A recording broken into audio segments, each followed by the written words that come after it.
Olá a todos vocês, bem-vindo ao canal Sermão.net e nós vamos dar continuidade à exposição do livro do Apocalipse.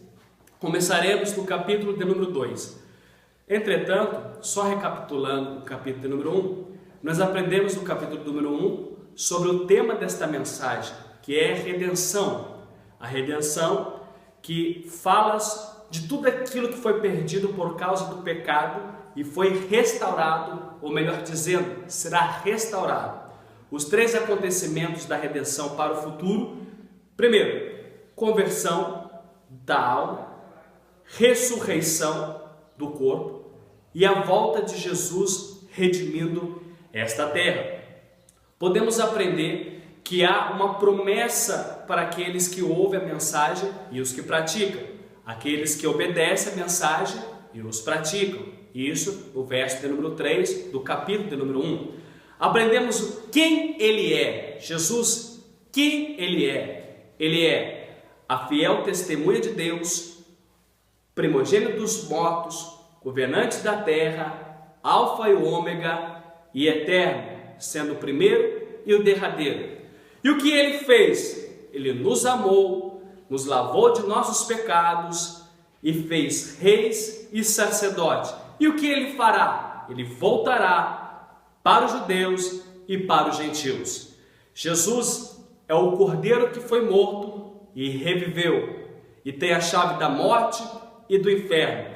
Ele virá como leão da tribo de Judá para julgar e para reinar. E Ele anda no meio da sua igreja, no meio dos 7 candeeiros. E no dia de hoje nós vamos aprender um pouco mais sobre o período histórico da cidade de Éfeso e também o período da história da igreja que se encontra no livro do Apocalipse, capítulo de número 2. De antemão, antes de nós começarmos a ler o capítulo de número 2 e versículo de número 1, a primeira carta à igreja de Éfeso, eu quero aqui fazer uma pequena leitura. Eu até escrevi no caderno como que era a cidade de Éfeso, a igreja de Éfeso. Éfeso significa desejável. Era uma metrópole política e comercial da província da Ásia. A menor cidade era uma cidade marítima e o seu porto era o mais importante da Ásia.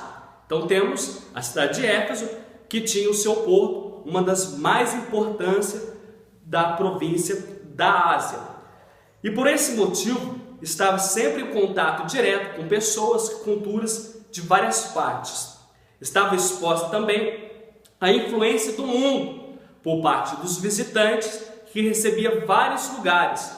Havia também em Éfeso numerosos cultos pagãos, entre os quais Artemis, Atos capítulo 19, versículo 24 a 40. Paulo ensinou durante 3 anos na cidade de Éfeso. Isso registrado em Atos dos Apóstolos, capítulo 19, verso número 10, capítulo 20, verso número 31, capítulo 20 e verso de número 27. Ele ensinou toda a mensagem de Deus, todo o seu plano e todo o seu propósito. Uma cidade da província romana da Ásia, como Éfeso, perto de Foz do rio Caíster, 3 milhas da costa ocidental da Ásia Menor, em frente da ilha Samos, como acessível, um dos maiores navios e rival do porto de Mileto. Então, a cidade de Éfeso tinha a portuária, o porto, e tinha uma rivalidade entre o comércio, que era o porto de Mileto, ali na Itália. Éfeso era uma cidade de melhor acesso à Ásia por terra e mar. A sua localização, portanto, favorável, o desenvolvimento religioso, político, comercial, apresentou um campo mais vantajoso para os trabalhos missionários de Paulo, e a cidade estava do lado inclinado, na base de 2 colinas, Prios e Coressos. Éfeso era mais acessível do ponto comercial e era o centro do culto à deusa Diana. E por causa da sua riqueza e situação, tornou-se gradualmente a província da cidade. Foi 7 vezes destruída pelo fogo e reconstruída, ou seja, cada vez que a cidade seria destruída, era destruída pelos bárbaros, pelos romanos, ela era reconstruída cada vez melhor, tendo mais acessível, cada vez com uma escala maior e grandiosa do que era antes. Em 262 depois de Cristo, o templo da deusa Diana foi novamente queimado e nunca mais foi reconstruído. Diana estava morta para os gregos. Éfeso tornou uma cidade cristã e em 341 depois de Cristo houve um concílio da igreja cristã que foi realizado lá. Então, este é um ponto cultural da cidade de Éfeso. E todos que se reuniam no nome do Senhor Jesus se faziam presente naquela cidade. Eu quero novamente aqui voltar para a palavra de Deus e agora definitivamente eu vou ler e depois nós vamos dissecar os versículos do capítulo 2, a carta à igreja de Éfeso.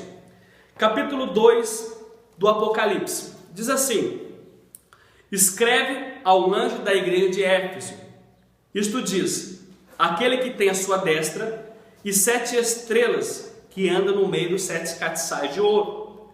Conheço as tuas obras e o teu trabalho e a tua paciência, que não podes sofrer os maus, e puseste à prova os que dizem ser apóstolos, e não são, e tu achaste os mentirosos, e sofrestes, e tens paciência, e trabalho pelo nome, e não te cansaste. Tenho, porém, contra ti, que deixaste o teu primeiro amor. Lembra-te, pois, de onde caíste, e arrepende-te, e pratica as primeiras obras, quando não brevemente te virei, e tirarei do seu lugar o teu castiçal, e não se arrependeres, senão te arrependeres. Tenho, porém, isto, que odeio a obra dos nicolaítas, as quais eu também odeio. Quem tem ouvidos, ouça que o Espírito diz às igrejas: ao que vencer, dar-me-ei a comer da árvore da vida que está no meio do paraíso. Importante nós sabermos que a ilha de Patmos, que João foi levado pelo imperador Domiciano, hoje possui 3.000 habitantes, e que a ilha de Patmos hoje é um lugar turístico, mas na época era uma cidade de prisão, era uma ilha vulcânica do mar Egeu de prisão. Ali nós temos 7 períodos pelos quais passaria a igreja até a sua segunda vinda. Deus, na sua onisciência, escolheu essas 7 cidades. E os elementos comuns às igrejas, às cartas que foram endereçadas às 7 igrejas, os elementos mais comuns, descritos do capítulo 2 e do capítulo 3, primeiro, a apresentação do juiz, nosso Jesus, os elogios, a reprovação ou repreensão, conselho e promessa. É o que nós vamos ver nas 7 cartas da igreja que se encontrava na Ásia. E a igreja de Éfeso é a primeira a ser respaldada, né? O capítulo de número 2, nós temos o conselheiro, nós temos o juiz, nós temos Jesus, e diz assim: escreve um anjo da igreja de Éfeso, isto diz, aquele que tem à sua direita as 7 estrelas e anda no meio dos 7 castiçais. Então, nós temos Jesus que segura as estrelas e anda aos 7 castiçais ou candelabro. No capítulo de número 1, do verso de número 20, fala o mistério das 7 estrelas que vistes à sua direita e os 7 castiçais. As 7 estrelas são os anjos da igreja, são os líderes respectivamente daquela comunidade, e as 7 castiçais que viste são exatamente as 7 igrejas que o Senhor Deus, na sua onisciência, escolheu. Então, no capítulo 1, nós temos a apresentação do Messias, que tem na sua mão os líderes, na sua mão.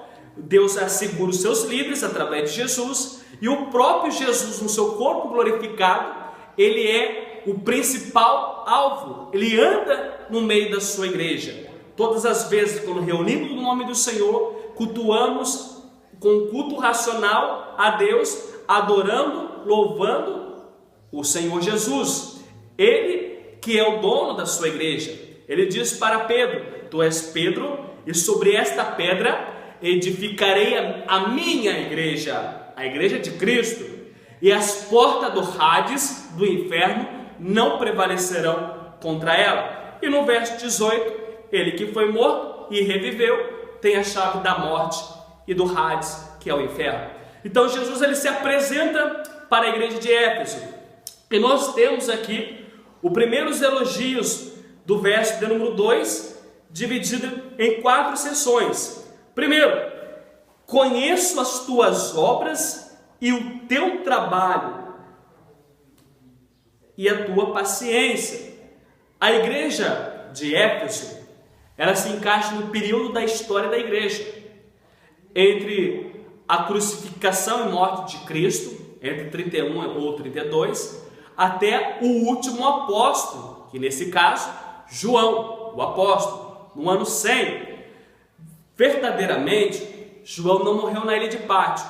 Após a morte do Domiciano, João ele foi levado novamente à sua cidade atual, que era Éfeso, e ali ele morreu na sua velhice, na cidade de Éfeso, por volta dos 100 anos. E mais interessante que o elogio ele fala do trabalho árduo e da paciência, que a igreja operou vários feitos justos. Nós temos aí, lá em Atos capítulo 2, seu verso de número 42, que a igreja ela estava apoiado na doutrina dos apóstolos, na comunhão e no partir do pão. Esta era a igreja de Cristo, que tinha o seu valor, que tinha sua paciência, por causa de vários atritos, falsos mestres, lobos devoradores que surgiram naquela época. Então, esse é o primeiro elogio. Depois, nós temos o que não pode sofrer os maus e puseste à prova dos que dizem ser apóstolos. Então, nós temos aí que a igreja não tolerava o pecado e principalmente daqueles que diziam ser apóstolos. É a primeira parte, a segunda parte do elogio. Só permite a sã doutrina ensinada. A sã doutrina dos apóstolos era todos os feitos de Cristo escrito em um livro. Dos ensinamentos através do Sermão das Montanhas, que é considerada a constituição do reino, o ensinamento de Jesus, que é o ápice de todo o Evangelho, Mateus capítulo 7, capítulo 5, capítulo 6, que fala do Sermão da Montanha, do reino de Deus. Ela é chamada, diante dos eruditos, dos teólogos, como a constituição do reino. Então os apóstolos ensinavam a respeito de Jesus. Entretanto, também se referia ao Antigo Testamento. Temos 433 citações do Antigo Testamento respaldadas no Novo, sendo que 73 citações dizendo está escrito. Então apóstolos que estavam ali na época, que conviveram com Cristo, ele tinha preocupação de trazer o conceito cristocêntrico, o ensinamento de Deus através de Cristo, sendo ele o Messias. Aí nós temos ainda no capítulo 2, que diz assim, a prova dos que dizem apóstolo, e os que não são, e vocês acham mentirosos. Outra coisa que é mais interessante aqui, é que não pode sofrer com os maus, e puseste a prova dos que dizem apóstolos. Interessante que a igreja primitiva, ela passou perseguição, ela passou perseguições dolorosas, perseguições muito dolorosas.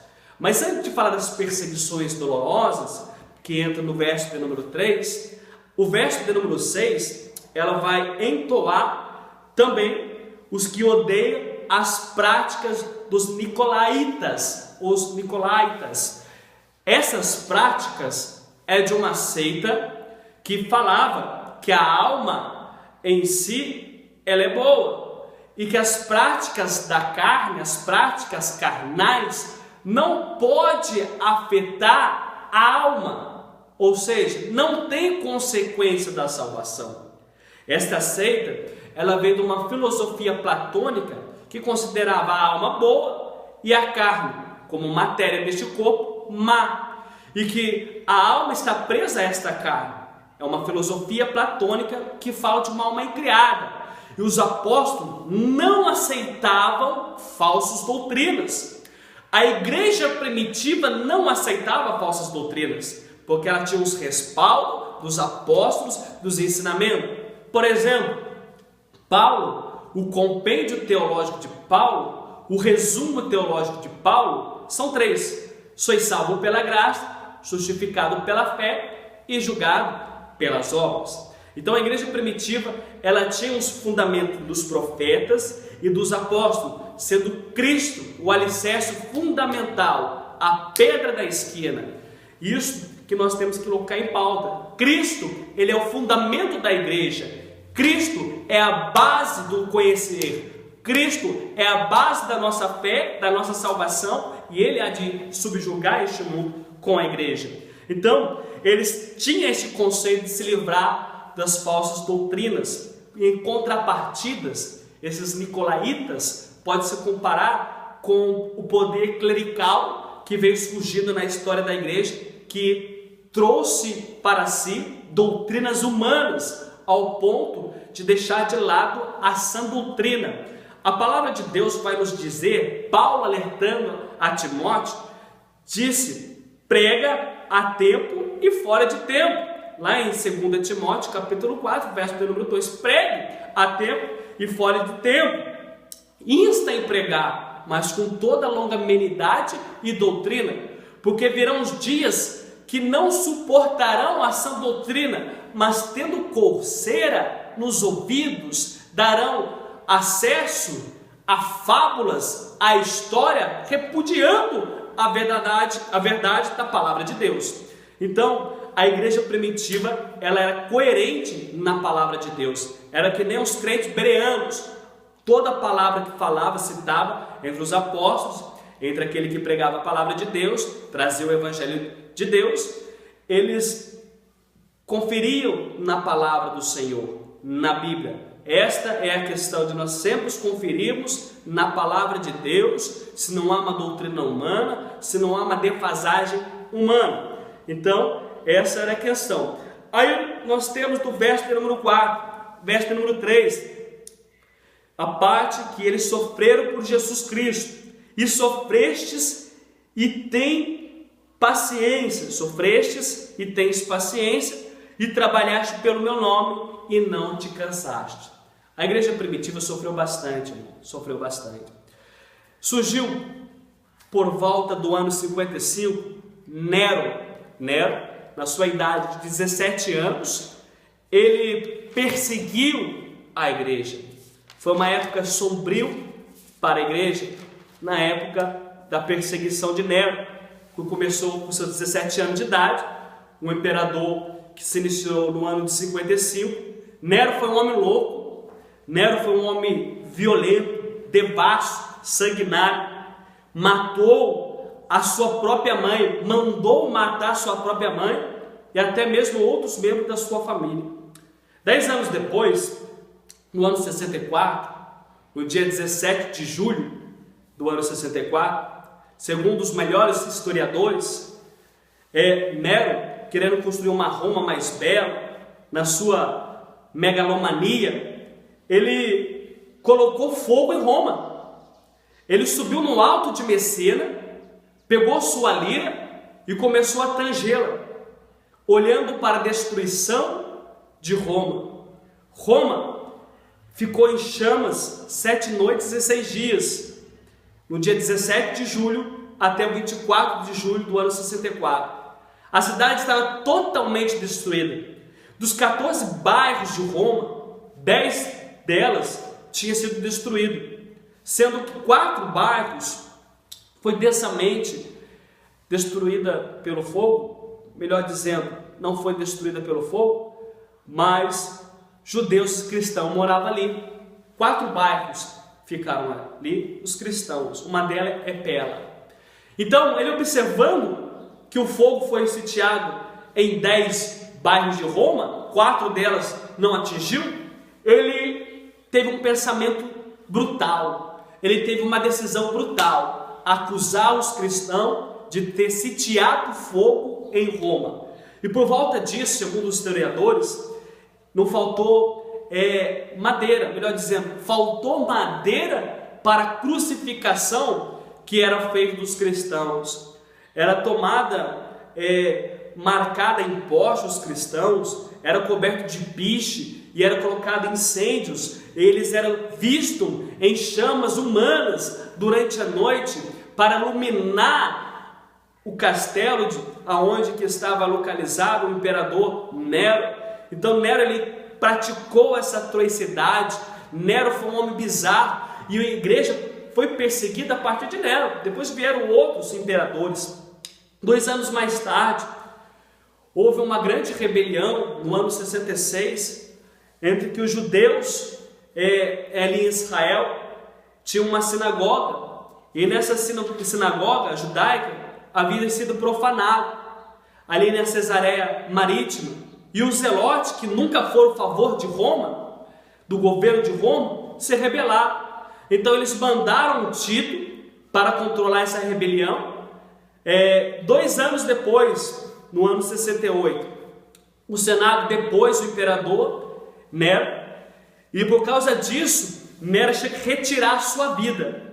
Ele retirou a sua vida, então a rebelião foi incontrolável. Mandaram o general Tito, cercou Jerusalém, e por causa disso, Jerusalém foi destruída, o templo foi destruído, milhares de judeus foram destruídos. Segundo historiadores como Flávio José, a história sangrenta das guerras judaicas, mais de 1 milhão de judeus foram mortos na sua época de perseguição. Entretanto, alguns deles, cristãos e judeus, foram massacrados violentamente, ao ponto de ele rasgar o ventre das mulheres grávidas, arrancar os bebês e colocar gatos ali novamente e tentar costurar. Olha o tamanho da tragédia que aconteceu na época do ano 70. Mas por volta dos anos 80, houve também um imperador por nome Vespasiano. E Vespasiano, ele construiu um coliseu. Ele fez festa no coliseu. E segundo a história, ele matou mais de 5.000 animais, dentre os quais mais de 10.000 crentes eram jogados em pele enrolada de animais e jogados nas arenas. Então, houve muita perseguição, muita destruição. Então a igreja, ela passou por prova, a igreja passou por perseguição, conforme nós estamos lendo o período da história da igreja de Éfeso. Voltando aqui para a palavra de Deus, o Senhor prometeu para a cidade de Éfeso uma bênção. Deus prometeu um procedimento para a bênção, mas antes dessa procedência, dessa bênção, ele vai repreender a igreja de Éfeso, porque eles deixou o seu amor. No verso de número 5, verso de número 4, melhor dizendo: tem, porém, contra ti que deixaste o teu primeiro amor. Lembra-te, pois, de onde caíste, e arrependa-te, e pratica as primeiras obras, quando não brevemente a te virei, e tirarei seu lugar o teu castiçal, se não te arrependeres. Então, eu aprendo aqui que o Senhor, ele repreenda a igreja de Éfeso, porque ele deixou o seu primeiro amor, por causa da perseguição que eles tiveram, principalmente a perseguição que eles tiveram, a tentação que eles tiveram de adorar o imperador. A igreja primitiva, ela tinha este costume: ou adora César, ou adora Deus. Ou coloca incenso para César, adorando como Deus, como a divindade, ou nega Jesus Cristo. Eles não negavam Jesus Cristo e muito menos adoravam a César. Então eles eram passados pelo massacre, pela perseguição e serviam a Deus. Mas muitas pessoas preferiram adorar a César, preferiram negar a Jesus. Então o Senhor, ele repreenda aquele que o ama e diz: tenho contra ti que deixaste o seu primeiro amor. Então a igreja de Éfeso, ele foi alertada, foi repreendida, que eles não deveriam se deixar do seu primeiro amor, que eles deveriam se arrepender e voltar ao primeiro amor. E a promessa que nós temos aqui é a parte ao que vencer. Eu quero aqui agora ser enfático nesta exposição da palavra e dizer que muitas pessoas têm deixado o amor de Deus. O amor de Deus tem se esfriado. cumprindo-se um sermão escatológico de Jesus, por se multiplicar a iniquidade, o amor de quase todos se esfriaria. Existe uma diferença no hebraico, a questão de pecado, transgressão e iniquidade. Pecado é quando você comete esporadicamente, você faz sem a intenção de pecar. Você pecou por pensamento, por palavras. Mas transgressão é quando você faz algo com raiva. Você tem uma raiva e você transgride aquela situação contra Deus ou transgride contra o seu próximo. Uma ação precipitada, uma ação frívola contra o próximo ou contra Deus. Uma transgressão. Mas a iniquidade, que é o ponto-chave, é o pecado de estimação. A pessoa já está acostumada com aquele pecado.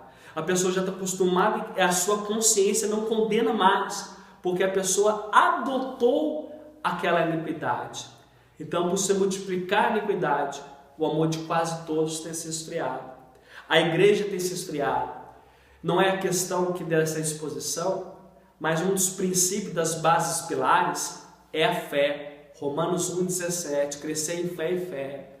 É o conhecimento de Deus, o segundo base pilar da fé cristã, do crescimento cristão, os fundamentos do crescimento cristão, a fé, o conhecer a Deus. Oséias 6, o verso de número 3, prossigamos em conhecer ao Senhor, prossigamos em conhecê-lo. Então, a fé, o conhecer, é você ser espiritual, ser santo, se afastar do pecado. Hebreus 12, verso 14, diz: seguir a paz com todos e a santificação, sem a qual ninguém verá a Deus. E depois nós relacionamos com o Senhor. Então, esta é o crescimento da base fundamental para a igreja. A fé, o conhecer ao Senhor, o santificar e ter uma intimidade com Ele. Porém, contra esta partida, ao contrário desta dinâmica, oposto a esta dinâmica ao crescimento cristão, está exatamente a acomodação. Acomodar é você acomodar com a sua fé, é você acomodar com a sua oração, é acomodar com o evangelismo, é você se acomodar com o culto que você presta ao Senhor. Você começa a acomodar em tudo, em ler a palavra de Deus, em praticar um jejum de separação, em santificar o Senhor. E a acomodação, ela gera esfriamento espiritual. O esfriamento, ela gera a carnalidade. E a carnalidade, a perda da bênção. E a perda da bênção, a queda espiritual, a morte espiritual. Então, que a Igreja de Cristo pensa nessa mensagem, porque o Senhor tem uma promessa para aqueles que o vencer. Verso de número 7 é o desafio, é a promessa. Quem tem ouvido, ouça que o Espírito diz às igrejas: ao que vencer, dar-lhe-ei de comer da árvore da vida que está no paraíso de Deus.